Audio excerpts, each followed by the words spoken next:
আরে বাবু কি অবস্থা বন্ধু? বন্ধু আজকে লাইভে আসছে, সবাই একটু লাইভে জয়েন হইবেন বন্ধুর সাথে। বন্ধু হ্যাঁ বলো। সবাইকে আমন্ত্রণ আমার লাইভে যুক্ত হওয়ার জন্য, আর সবার জন্য শুভকামনা। আর ওই বর্তমানে বন্ধু আছে ঠাডা করে মানুষ মরে আল্লাহ কইস না এই রে। রোদ্রুর এই আবহাওয়ার, এই ঠান্ডা আবহাওয়ার ভিতরে কেউ মানে বাইরে বেরোইয়েন না। হ্যাঁ এটা যুক্তিপূর্ণ কথা আমাদের বন্ধু বলছে। সে একটা হুঁশিয়ার করি সবাই।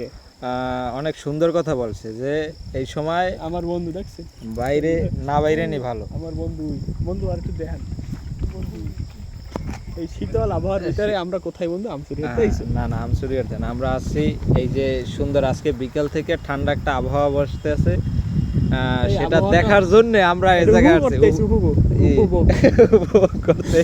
আমরা পরিষদের নামার পাশে আমরা বসে আছি। নামা পাশে ওই যারা নদীর যায় না, হেরা এই চাঁদের সাথে নামা পাশে আমরা কিন্তু এই রকমের আনন্দ একা উপভোগ করতে চাই না, যার কারণে ওয়াইফাই মানে হটস্পট আইন না, তারপর মনে করেন লাইভ আইছে। তার চিন্তা করেন যে আপনাদের কথা কি পরিমাণ আমরা চিন্তা করি। আমাদের পাশে এখন ওই মাইক্রো যাইতেছে একটা, এটা হলো মিনি মাইক্রো। আচ্ছা তো বর্তমানে আরেকটা মাইক্রো আসতেছে। আচ্ছা তুমি যার কাছ থেকে ওয়াইফাই নিছো, তুমি তার প্রসঙ্গে কিছু করো না। যার কাছ থেকে ওয়াইফাই নিছি সে তো আমার ভাই, আমার বন্ধু। আর সে তো আমার এখন আর বন্ধু না, সে আমার চাচা লাগে। চাচা, সে আমার ওয়াইফাই দিছে। অনেক সাধনার পরে সে আমার ওয়াইফাই দিছে।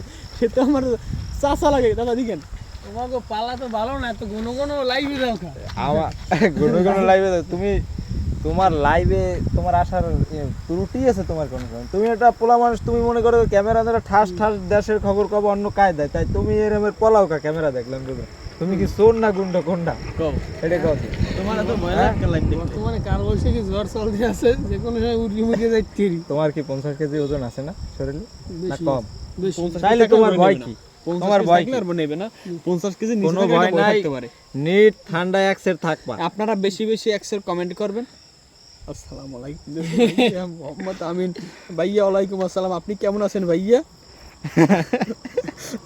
কি মারাত্মক কথা! জোলেখা আসছে, জোলেখা কি মারাত্মক কথা! আমার ভাই, ছোট ভাই ফাহিম লাইভে। ধন্যবাদ ভাইয়া, আপনার দাওয়াত রইল। কি ব্লগার ভাইয়া, সাব্বির বেগম ভাইরাল। উল্টা পাল্টা কমেন্ট করা যাবে না এই জায়গায় ভাই। এটা কি লিখছে ভাই? আমার এক ফলোয়ার লাইভে যারা আছে আমার এক ফলোয়ার আমারে কমেন্ট করছে, ব্লগার সাব্বির ভাইয়া বেগম ভাইরাল পারসন। আমার আর ভক্ত ভাই, আপনার জন্য দোয়া রইল। আপনি জীবনে ভালো কিছু করেন, একটা সুন্দর একটা জামাই। প্রচুর ভক্ত আছে আমাদের, তারা লাইভে কমেন্ট করে। কিন্তু চলে মেহেদি হাসান কেডাই, ও আমার বন্ধু মেহেদি। দাদা জুয়ো কি আসলে? দাদা আমরা আছি পরিষদে জুয়ো চলে ভাই? না এসব বিষয় না। এই জায়গা তো আমরা কিন্তু চলে, এই জায়গায় জুয়ো চলে না। আরেকটা বিষয় মনে করাই যে আমরা কিন্তু আমসুরিয়ার তো আইনি, এটা ভালো বললে রাখা ভালো। উল্টো পাল্টা কিছু মনে করে লাভ নাই। কি মনে করেন?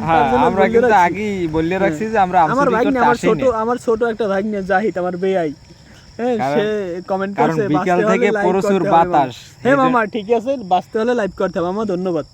বিকাল থেকে প্রচুর বাতাস, তাই আম গাছের নিচে আছি। যদি দুই একটা পড়ে এটা তো অপরাধ না। মাথায় পড়বে কি? আর এটা দুই একটা নেওয়া তো অপরাধ না, এইটা বলাই দিই। কারণ এই জায়গায় মানুষ আছে, আশ্রয় কেন্দ্র, আমরা আশ্রয় কেন্দ্র থাকতে পারি না।